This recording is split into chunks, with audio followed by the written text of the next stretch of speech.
వారం రోజులుగా ఏం జరుగుతుంది అన్నది అందరికీ తెలిసిన విషయమే, మళ్ళీ నేను చెప్పక్కర్లేదు. ఈరోజు ఉదయం ఆ అమ్మాయి వాళ్ళ అమ్మ ఒక లెటర్ రిలీజ్ చేసింది. ఆ లెటర్ సారాంశం ఏంటంటే, మేము మిడిల్ క్లాస్ ఫ్యామిలీ, మా అమ్మాయిని నన్ను వేధిస్తున్నారు, ఫోటోలు వీడియోలు పెడుతున్నారు అని. మిడిల్ క్లాస్ ఫ్యామిలీకి 3 కోట్ల రూపాయల బెంజ్ కార్ ఎలా వచ్చిందో నాకు అర్థం కాలేదు. 31st నాడు ఫామ్ హౌస్కి వెళ్తున్నప్పుడు ఆ అమ్మాయి స్వయంగా మైనర్ డ్రైవ్ చేసుకుంటూ తీసుకెళ్లిన కారు 3 కోట్ల బెంజ్ మినిమం అంతే ఉంటుంది, మినిమం అయితే ఉంటుంది 3 కోట్లు. అలాంటిది వాళ్ళకి అంతకు ముందు ఆవిడ మాట్లాడినప్పుడు 474 కోట్లు మాకుంది ఆస్తి, మాకెందుకు, మేమెందుకు భగీరథను 5 కోట్లు అడుగుతాం అని మాట్లాడారు ఆవిడ. అంటే దీనికి దానికి ఎక్కడ పొంతన కనబడట్లేదు నాకైతే. నాకు వచ్చిన చిన్న డౌట్, అనుమానం మాత్రమే ఇది. అంతేకాకుండా ఇప్పుడు ప్రతి దగ్గర అమ్మాయికి మీరు న్యాయం చేయాలనుకుంటున్నారా ప్రజలందరూ కలిసి, లేకపోతే బండి సంజయ్ గారి ఇమేజ్ డ్యామేజ్ చేయాలనుకుంటున్నారా? అమ్మాయికి న్యాయం చేయాలనుకుంటే అమ్మాయి కోసం ఇంకా కోర్టులో కేసు ఉంది, ఇంకా విచారణ జరుగుతుంది, ఎక్కడ తీర్పు రాలేదు. ఈలోగానే మీరందరూ డిసైడ్ చేసేసి ట్రైన్లు ఎక్కేసి ట్రైన్లో ప్రచారాలు చేసేసి ఫోటోలు చూపించేసి అలాగే ఎక్కడ పడితే అక్కడ పోస్టర్లు అంటించేసి ఇవన్నీ ఎందుకు చేస్తున్నారు?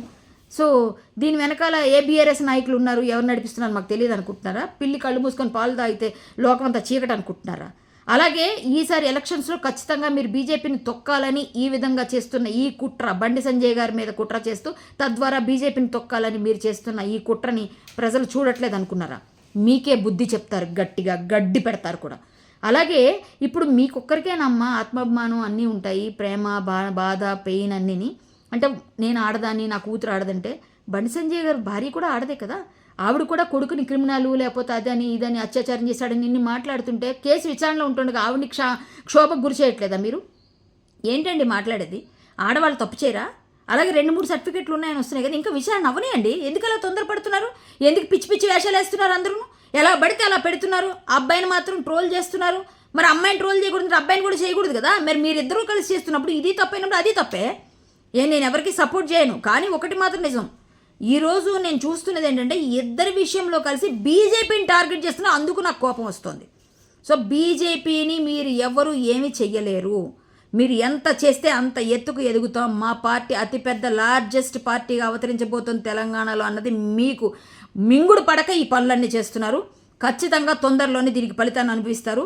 మీరు జడ్జిలు కాదు, మీరు ఇష్టం వచ్చినట్టు చేయడానికి.